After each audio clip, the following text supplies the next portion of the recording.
Breaking news. Hyderabad NIMS లో constable సౌమ్యకు చికిత్స కొనసాగుతోంది. అయితే సౌమ్య స్పృహలోకి వచ్చినట్టుగా డాక్టర్లు చెబుతున్నారు. కానీ ఆమె ఆరోగ్య పరిస్థితి మాత్రం విషమంగానే ఉంది అని అంటున్నారు. చికిత్సకు సపోర్ట్ చేస్తోందని చెప్పారు. కాగా ఇప్పటికే శస్త్రచికిత్స చేసి సౌమ్యకు కిడ్నీ తొలగించినట్టుగా చెప్పారు. ప్రమాదంలో సౌమ్యకు రెండు వైపులా పక్కటెముకలు విరిగినట్టుగా డాక్టర్లు చెప్తున్నారు. ప్రస్తుతం సౌమ్యకు నిమ్స్ సీనియర్ డాక్టర్లు వైద్య సేవలు అందిస్తున్నారు. నిజామాబాద్ లో స్మగ్లర్లు గంజాయి తరలిస్తూ ఉండగా పట్టుకునేందుకు వెళ్లి సౌమ్య తీవ్రంగా గాయపడ్డారు. మహిళా కానిస్టేబుల్ నిందితులు కారుతో ఢీకొట్టారు. దీంతో సౌమ్యకు తీవ్ర గాయాలయ్యాయి.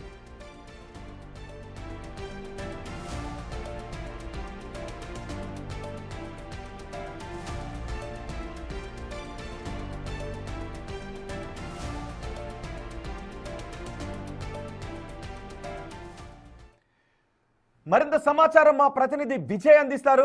విజయ్, సౌమ్య కోలుకుంటున్నారని చెప్తున్నారు. అదే సమయంలో ఆమె ఆరోగ్య పరిస్థితి విషమంగానే ఉంది అని అంటూ ఉన్నారు. ఏంటి ఆమె ఆరోగ్యం గురించి హెల్త్ బులెటిన్ ఏమైనా విడుదల చేస్తారా డాక్టర్లు? ప్రస్తుత పరిస్థితి ఏంటి? ఎస్ రోహిత్, అయితే ఈ గంజాయి స్మగ్లర్ల దాడిలో గాయపడినటువంటి ఎక్సైజ్ కానిస్టేబుల్ సౌమ్య పరిస్థితి కాస్త విషమంగానే ఉన్నట్లయితే వైద్య అధికారులు చెప్తా ఉన్నారు. ఇటు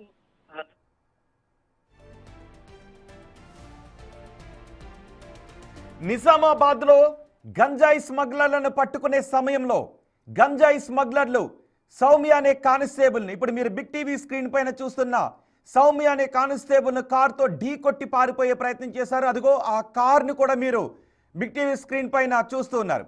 ఇప్పటికే ఈ స్మగ్లింగ్కి సంబంధించి నిజామాబాద్లో ఒక సిఐ, మరో కానిస్టేబుల్ ఇద్దరిపైన కొన్ని ఆరోపణలు వస్తూ ఉన్నాయి. పై అధికారుల దగ్గర మెప్పు కోసమే సిఐ అలాగే మరో కానిస్టేబుల్తో కలిసి నాటకం ఆడారు అని కొన్ని ఆరోపణలు వస్తున్న సమయంలో ఆ స్మగ్లర్లను పట్టుకోవటానికి ప్రయత్నం చేసిన సౌమ్య గాయపడటం మరింత ఆందోళన కలిగిస్తున్నటువంటి అంశం. ప్రస్తుతం సౌమ్య నిమ్స్ ఆసుపత్రిలో చికిత్స పొందుతూ ఉన్నారు. సౌమ్యకు ఇప్పటికే ఒక కిడ్నీ తొలగించినట్టుగా డాక్టర్లు చెప్తున్నారు.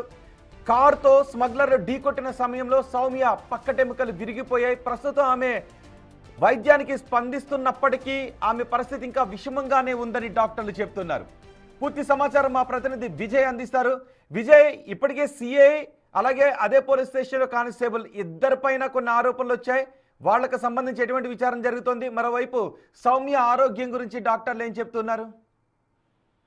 ఎస్ రోహిత్, అయితే గంజాయి స్మగ్లర్ల దాడిలో గాయపడినటువంటి ఎక్సైజ్ కానిస్టేబుల్ సౌమ్య పరిస్థితి కొంత విషమంగానే ఉన్నట్లుగా అయితే ఇటు డాక్టర్స్ చెప్తా ఉన్నారు. సౌమ్య వైద్యానికి అంటే ఆమె బాడీ సహకరిస్తున్నప్పటికీ కూడా పూర్తిగా ఆవిడ ఎడమ మూత్రపిండాన్ని వైద్యులు తొలగించేశారు. లివర్ ని కూడా కాస్త డ్యామేజ్ చేసినట్టుగా తెలుస్తా ఉంది ఈ యాక్సిడెంట్. ఎందుకంటే ఆ స్మగ్లర్లు వేగంగా వచ్చి సౌమ్యని ఢీకొనడంతో కడుపు పై నుండి కారు టైర్ వెళ్లడంతో పూర్తిగా ఈ యాక్సిడెంట్ లో సౌమ్య తీవ్రంగా అయితే గాయపడింది. ఆ గాయానికి సంబంధించి లివరు అలాగే కిడ్నీ పూర్తిగా డ్యామేజ్ అవడంతో ఎడమ సైడు కిడ్నీని కూడా తొలగించారు. ఇక పక్కటెముకలు విరిగిపోయి కిడ్నీ డ్యామేజ్ అయిందని చెప్పేసి కూడా చెప్తా ఉన్నారు వైద్యులు. మరొక పక్క లివర్ కి కూడా విరిగినటువంటి ఎముకలు గుచ్చుకోవడంతో కాస్త ఊపిరి తీసుకోవడం కూడా ఇబ్బంది అవుతుంది. ఊపిరితిత్తులకు కూడా కొంత ఇబ్బందికరమైనటువంటి పరిస్థితి ఉంది అని చెప్పేసి వైద్యులు చెప్తా ఉన్నారు. ఇప్పటికే హెల్త్ బులెటిన్ కూడా నిమ్స్ వైద్యులు రిలీజ్ చేసినటువంటి పరిస్థితి కనిపిస్తా ఉంది. మరొక పక్క ఆ స్మగ్లర్ల పైన ఏదైతే గంజాయికి సంబంధించినటువంటి విషయం ఉందో దానికి సంబంధించి ఆ సిఐ పైన, అంటే ఎవరైతే సిఐ కావచ్చు, పోలీస్ స్టేషన్ లో ఉన్నటువంటి వారు కావచ్చు, ఆరోపణలు ఎదుర్కొంటా ఉన్నారో వారిపైన కూడా పోలీసులు ఉన్నతాధికారులు సమగ్ర విచారణ జరిపించి చర్యలు తీసుకుంటామని చెప్తా ఉన్నారు. కానీ తెలంగాణ రాష్ట్రంలో ఇలాంటి దాడులు స్మగ్లర్లు ఎవరైతే చేస్తారో వీళ్ళ పైన ఖచ్చితంగా కఠిన చర్యలు తీసుకుంటామంటూ కూడా మరొక పక్క పోలీసులు అయితే చెప్తా ఉన్నారు రోహిత్. కానీ అంటే ఇది వరకు ఎక్సైజ్ శాఖ అధికారుల వద్ద కూడా వెపన్స్ ఉండేటివి. వాళ్ళు ట్రైనింగ్ లోనే వెపన్ ట్రైనింగ్ కూడా చేస్తారు, అంటే ఫైరింగ్ ట్రైనింగ్ కూడా చేస్తారు. కానీ వాళ్ళ దగ్గర వెపన్స్ మాత్రం ఉండకుండా ఉన్నటువంటి పరిస్థితి ఉంది. వాళ్ళకు కూడా వెపన్స్ ఇస్తేనే ఖచ్చితంగా ఈ స్మగ్లర్ల నుంచి వాళ్ళని వాళ్ళు రక్షించుకుంటారు. అలాగే స్మగ్లర్లను కూడా పట్టుకునేందుకు ఆ వెపన్స్ యూజ్ అవుతాయంటూ కూడా మరొక పక్క సామాన్యులు కూడా మాట్లాడుతున్నటువంటి పరిస్థితి అయితే కనిపిస్తా ఉన్నాయి రోహిత్. విజయ్, ఇంకా వైద్యానికి స్పందిస్తున్నప్పటికీ ఇంకా విషమంగానే ఉందని చెప్తున్నారు కదా. అంటే ప్రస్తుతం నిమ్స్లో అందుబాటులో ఉన్న వైద్యం సరిపోతుందని భావిస్తున్నారా? లేదు సౌమ్యను అధునాతన వైద్యం అందించడానికి ఇంకెక్కడికైనా ఆమెను తీసుకెళ్ళాలి, తరలించాల్సిన అవసరం ఉందని ఏమైనా భావిస్తున్నారా? ఎస్, ఖచ్చితంగా రోహిత్. అంటే నిమ్స్ ఆసుపత్రికి సంబంధించి ఉన్నటువంటి టెక్నాలజీ ఏదైతే ఉందో అందులో పూర్తిగా సౌమ్య ఆరోగ్యానికి ఎలాంటి ఇబ్బంది లేకుండా చూసుకునేందుకు తగినటువంటి సదుపాయాలన్నీ కూడా నిమ్స్ లో ఉన్నాయని చెప్పి డాక్టర్లు చెప్తా ఉన్నారు.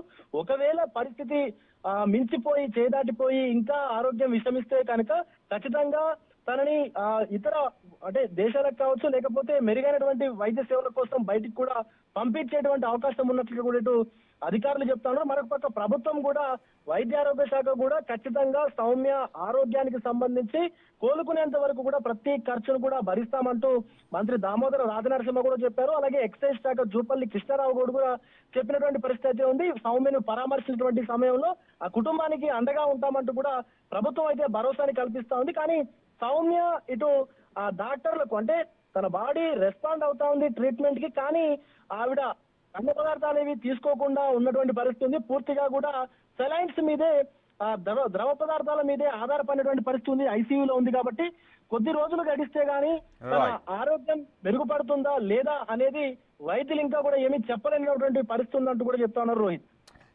రైట్ విజయ్, నిజామాబాద్ లో స్మగ్లర్ల దాడిలో గాయపడిన స్మగ్లర్లు కారులో పారిపోతూ సౌమ్యను గుద్దుకుని మరీ వెళ్ళిపోవడంతో సౌమ్య తీవ్రంగా గాయపడ్డారు. సౌమ్య ప్రస్తుతం నిమ్స్ ఆసుపత్రిలో చికిత్స పొందుతున్నారు. సౌమ్య ట్రీట్మెంట్కు రెస్పాండ్ అవుతున్నారు అని చెప్తున్న డాక్టర్లు పరిస్థితి మాత్రం కొంచెం ఇంకా విషమంగానే ఉంది అని చెప్తున్నారు.